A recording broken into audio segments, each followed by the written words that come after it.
wishing everyone in my YouTube family a very happy new year. Title দেখে তোমরা বুঝতেই পারছো আজ কোথায় যাব, তো চলো যাওয়া যাক। প্রথমেই দুপুরের খাবার পার্সেল নিয়ে নিলাম একটি রেস্টুরেন্ট থেকে।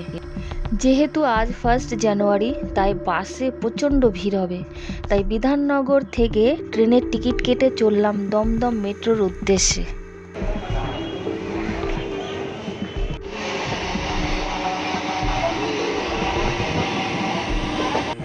দমদমে নেমে সোজা চলে এলাম মেট্রোর টিকিট কাউন্টারে।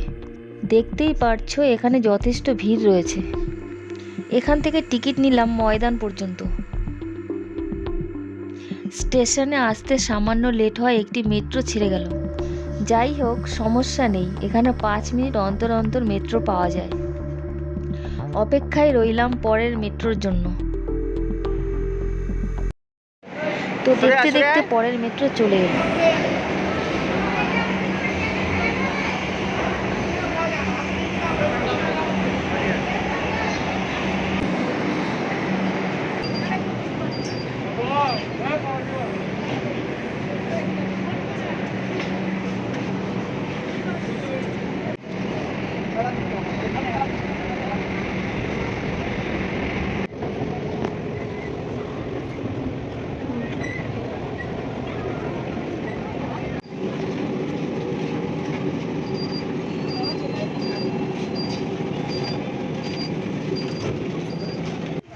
ময়দানে নেমে একটু হেঁটে পৌঁছে গেলাম বিড়লা তারামণ্ডলে।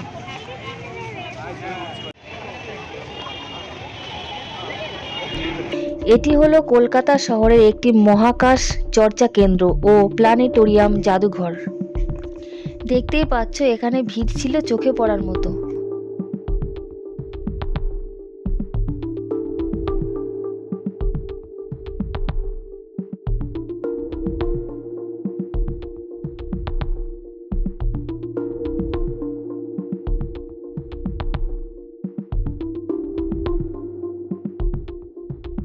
বিড়লা মণ্ডল থেকে বেরিয়ে বাঁদিকে যে রাস্তা চলে গেছে সেটি হলো ভিক্টোরিয়া মেমোরিয়ালের রাস্তা। দেখো, গেটে প্রায় 500 মিটার আগের থেকেই ভিক্টোরিয়ার লাইন, মানে এখন বাজে 12টা। তো এখন লাইন দিলে বিকেল 4টে বাজবে ভেতরে ঢুকতে। আমরা যেহেতু অনেকবারই ভিক্টোরিয়ায় এসেছি তাই আর ভেতরে ঢুকলাম না। দেখো কি পরিমাণ ভিড় এখানে।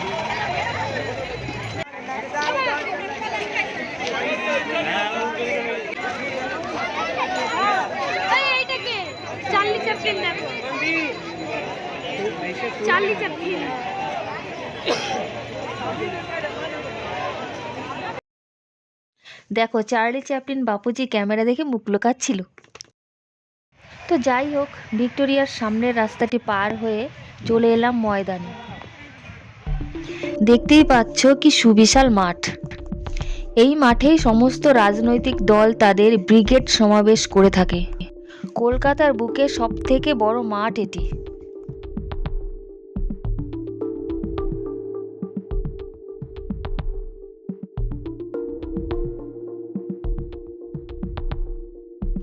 ওই দেখো, ওখানে হুগলি সেতু দেখা যাচ্ছে।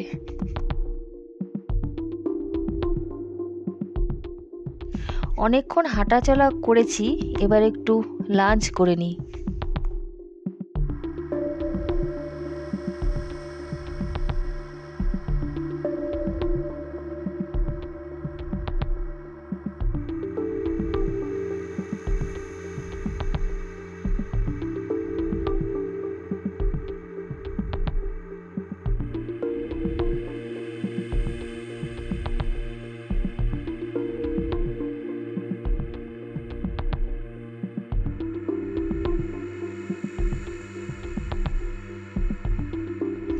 তো খাওয়া দাওয়া সেরে এবার একটু খেলাধুলা করে নিলাম। হাওয়া এদিকে দাঁড়াও।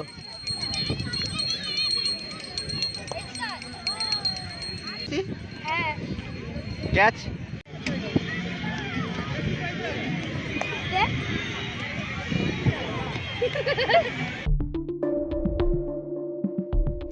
ময়দান থেকে বেরিয়ে আবার হাঁটা শুরু করলাম।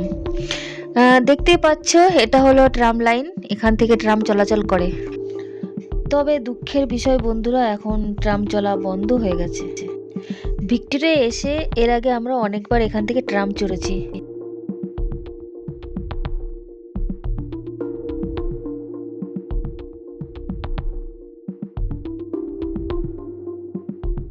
দেখো আমরা এখন আছি হকি বেঙ্গলের কাছে।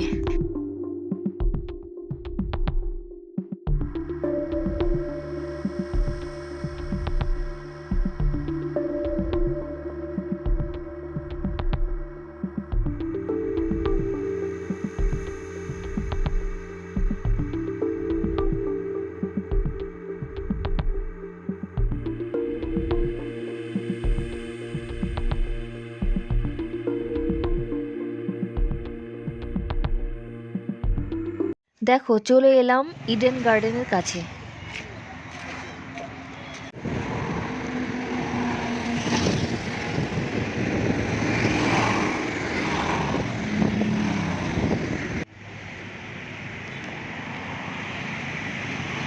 হাই।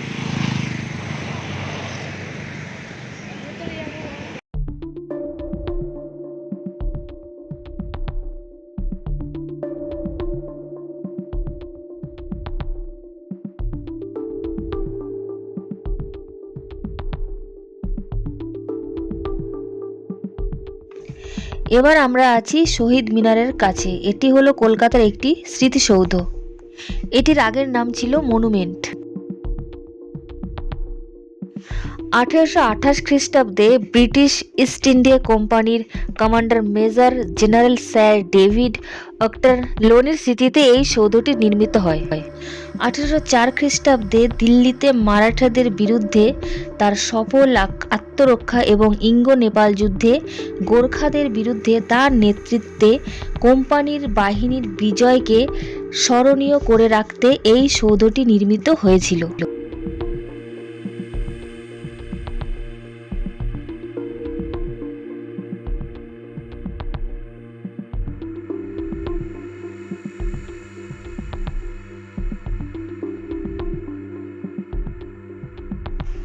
বন্ধুরা বিকেল হয়ে এসেছিল, তাই একটু চায়ে চুমুক দিয়ে নিলাম।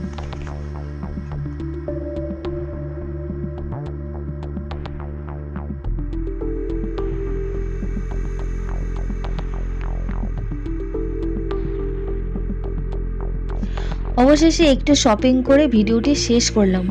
বন্ধুরা ভিডিওটি ভালো লাগলে অবশ্যই লাইক, কমেন্ট এবং সাবস্ক্রাইব করে দিও।